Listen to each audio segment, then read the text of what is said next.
तो last episode के and पे हमने देखा था कि मास्टर डान मुजीमा ने वैंगलिन और साथ में एक और मास्टर उनके साथ जुड़ता है और वो तीनों बड़ी तेजी के साथ आगे की तरफ भारी होते हैं। तो मास्टर वैंग जो होता है वो उससे पूछता है, मुझे एक बात तो बताओ, लगता है कि 1000 साल पहले जब तुम उस जगह के ऊपर गए थे तुम्हें वहां पर से कोई ना कोई ट्रेजर जरूर मिला होगा जिसकी वजह से तुम वापस रिस्क लेकर उस जगह के ऊपर जाना चाहते हो। तो वो उसे कहता है कि हाँ वो जगह बहुत ज्यादा खतरनाक है लेकिन वो बहुत ज्यादा कमाल की भी है क्योंकि वहां पर बहुत सारे ट्रेजर्स हैं और वो जगह ट्रेजर्स के साथ भरी हुई है। पिछली बार मैं जब वहां पर गया था वहीं पर से ये गॉड मुझे मिली थी और इसके साथ कुछ और ट्रेजर्स है जो मुझे वहां पर से मिले थे। बस फिलहाल के लिए तुम्हें इतना ही बता सकता हूँ, जब तुम वहां पर पहुंचोगे तो बाकी के मेंबर्स तुम्हें वहां पर सारी बात बता देंगे और इसी के साथ ही वो लोग जो होते हैं वहां पर से और तेजी के साथ आगे की तरफ बढ़ना स्टार्ट करते हैं। तो वैंगलिन कहता है कि हम लोग यहाँ पर पिछले 1 महीने से उड़ रहे हैं और पिछले 1 महीने से सी ऑफ ज़ूमो में हम लोग आगे की तरफ बढ़ रहे हैं। मुझे तो पता भी नहीं था कि सी ऑफ ज़ूमो इतना बड़ा है और हम लोग यहाँ पर इसके इनर सर्कल में काफी अंदर तक पहुंच चुके हैं। तो मास्टर एक पहाड़ के पास पहुंचने के बाद रुकते हैं और कहते हैं फाइनली हम लोग यहाँ पर पहुंच चुके हैं। और वहां पर पहुंचने के बाद वो अपने पास एक हाई ग्रेड का स्पिरिचुअल स्टोन निकालते हैं और कहते हैं यहाँ पर मुझे एक हाई ग्रेड का स्पिरिचुअल स्टोन यूज करना होगा। तुझे देखने के बाद वो लोग भी काफी हैरान होते हैं, स्पेशली जैंग जो होता है क्योंकि स्पिरिचुअल स्टोन्स बहुत ज्यादा कीमती होते हैं और उनके रैंक 4 के कंट्री के अंदर भी इस तरह के स्पिरिचुअल स्टोन्स बहुत ज्यादा खास और कीमती होते हैं। और मास्टर उसी के साथ ही वहां पर एक फॉर्मेशन को एक्टिवेट करने लगे हैं। तो वो वहां पर उसे बताते हैं कि यहाँ पर मैं एक हाई ग्रेड के स्पिरिचुअल स्टोन को यूज करके इस फॉर्मेशन को एक्टिवेट करने वाला हूँ। इस फॉर्मेशन को एक्टिवेट करने के लिए हमेशा से यहाँ पर हाई ग्रेड के स्पिरिचुअल स्टोन्स की जरूरत पड़ती है। मैंने यहाँ पर पूरे 1000 साल अपने दोस्त के साथ बिताए थे। पूरे 1000 साल के लिए मैं और मेरा दोस्त यहाँ पर इस जगह को ढूंढने में लगे रहे। हमें पता था कि यहाँ पर सी ऑफ ज़ूमो के अंदर कुछ ऐसी जगह है जहां पर हम लोग नहीं जा सकते, कुछ ऐसी जगह है जो जहां पर छुपी हुई है। ऐसी जगह को ओपन करने के लिए कुछ एंशिएंट रे फॉर्मेशन थी और लेकिन उन एंशिएंट रे फॉर्मेशन की लोकेशन ढूंढना हमारे लिए बहुत ज्यादा मुश्किल था। मैं रैंक 6 के कंट्री के पास गया और वहां पर से जाकर हाई ग्रेड के स्पिरिचुअल स्टोन्स लेकर आया जब मुझे पता चला कि यहाँ पर एंशिएंट रे फॉर्मेशन है। और पिछली बार हमने यहीं पर से एंशिएंट रे फॉर्मेशन को एक्टिवेट किया था और उस राम में जाने की कोशिश की थी और हम लोग उस राम में गए भी थे। तो मास्टर डान मुची उन लोगों को बताते हैं कि ये रे फॉर्मेशन हमें डायरेक्टली उस जगह के ऊपर नहीं पहुंचा सकती। ये अरे फॉर्मेशन यहाँ पर से एक्टिवेट होने के बाद हमें क्योटिक सी के अंदर पहुंचा देगी जहां पर हम लोग क्योटिक स्पेस के अंदर पहुंच जाएंगे।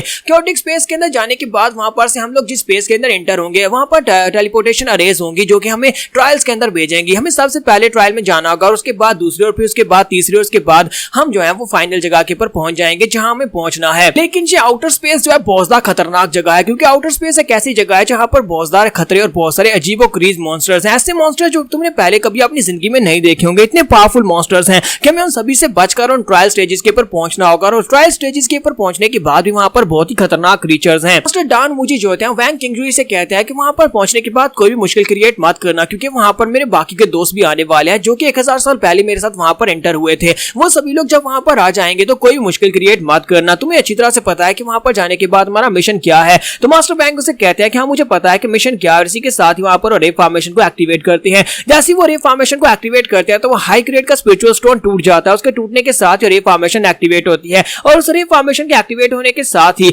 ये तीनों जो होते हैं वहां पर से टेलीपोर्ट हो जाते हैं और तीनों वहां पर से टेलीपोर्ट होने के बाद दूसरी तरफ निकल जाते हैं। और इसी के साथ ही यहाँ पर हमें साथ साथ कहानी सुनाई जा रही होती है क्या है यहाँ पर काफी अर्सा पहले क्या हुआ था, सी ऑफ ज़ूमो की हालत कैसे हुई। कहा जाता है कि यहाँ पर रैंक 6 के कंट्री का एक कल्टिवेटर आया था। वो यहाँ पर आया था, यहाँ पर आने के बाद उसने यहाँ के क्रीचर्स को चैलेंज किया। जब उसने यहाँ पर सबसे स्ट्रॉन्गेस्ट क्रीचर्स को चैलेंज किया तो कोई भी उसे हरा, यानी कि कोई भी उसके सामने टिक नहीं पाया और सभी लोग बड़ी आसानी से उसके हाथों से हार गए थे। लेकिन उसके बाद से यहाँ पर एंशिएंट रे फॉर्मेशन के बारे में पता चला कि सी ऑफ ज़ूमो के अंदर एक ऐसी राम है जो यहाँ पर दुनिया से छुपी हुई है। उसे लगा कि शायद वहां पर कोई बहुत ही पावरफुल क्रीचर्स होंगे जिनसे वो फाइट कर सकता है, उनको फाइट में हरा सकता है। तो उसने यहाँ पर रे फॉर्मेशन को एक्टिवेट किया और उसके अंदर चला गया। वहां पर अंदर जाने के बाद उसके बाद उसकी कोई खबर नहीं है।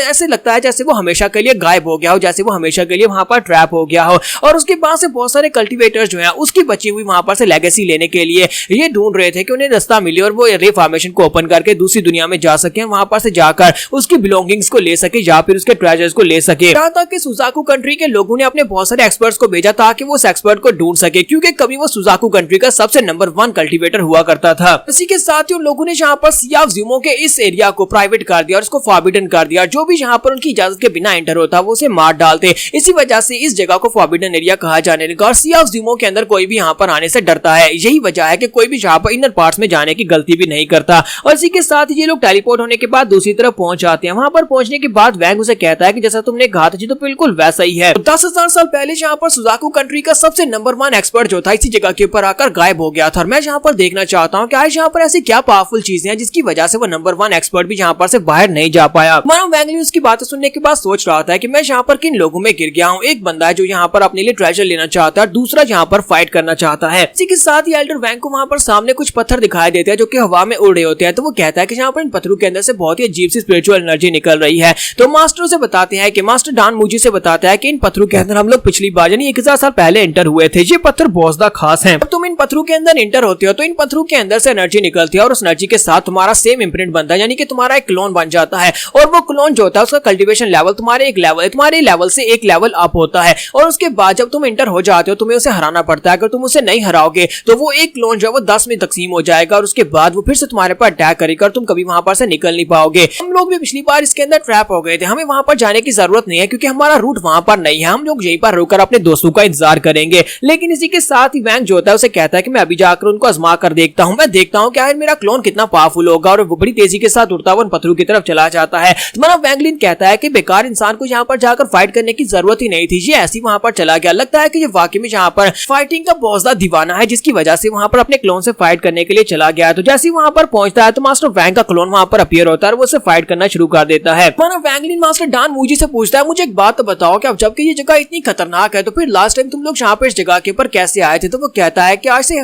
1000 साल पहले हम लोग जब यहाँ पर आए थे हमारे पास एक रे फॉर्मेशंस का एक्सपर्ट था। उसकी रे फॉर्मेशंस को बनाने और उसको समझने की जो समझ थी वो बहुत ज्यादा अच्छी थी। तो हम लोगों ने 10 टॉप क्वालिटी के हाई ग्रेड के क्रिस्टल्स को यूज करके एक रे फॉर्मेशन क्रिएट करवाई थी। उस मास्टर ने रे फॉर्मेशन की मदद से हमें डायरेक्टली वहां पर फर्स्ट ट्रायल में पहुंचा दिया था। वैंगलिन उसे कहता है कि आज यहाँ पर इन ट्रायल्स को पास करने के बाद हमें मिलेगा क्या, दूसरी तरफ है क्या। मास्टर डान मूजी उसे बताते हैं कि इसके दूसरी तरफ एक एंशिएंट गार्ड की डेड बॉडी है। तो मानो वैंगलिन इस बात से काफी हैरान होता है। तो वो उसे कहते हैं कि एंशिएंट गार्ड जो है वो हमारी इस दुनिया से भी बहुत ज्यादा पहले से है, यानी कि हमारी मार्शल आर्ट्स की टेक्निक्स तो उस वक्त बनी भी नहीं होंगी तब एंशिएंट गार्ड जो थे वो इस दुनिया में रोम करते थे। एक एंशिएंट गार्ड जो है वो बहुत ज्यादा अलग स्पीशीज होती है, वो इंसानों के मुकाबले में बहुत ज्यादा अलग है, वो अमर होते हैं। हम लोग यहाँ पर उनकी कल्टीवेशन लेवल को समझ भी नहीं सकते क्योंकि उनका कल्टीवेशन लेवल जो है वो बहुत ज्यादा है, यहाँ तक कि हम लोगों ने उस कल्टीवेशन लेवल को अभी तक छुआ भी नहीं होगा। इसके साथ ही मास्टर डान मूजी जो होते हैं हमारे वैंगलिन की बॉडी के अंदर से अपनी कॉन्शियसनेस जो छोड़ी थी उसको वापस ले लेता है। तुम्हारा वैंगलिन कहता है लगता है कि हम लोग फर्स्ट ट्रायल में पहुंचने वाले हैं, इसी वजह से इसने यहाँ पर अपनी कॉन्शियसनेस भी वापस ले ली है।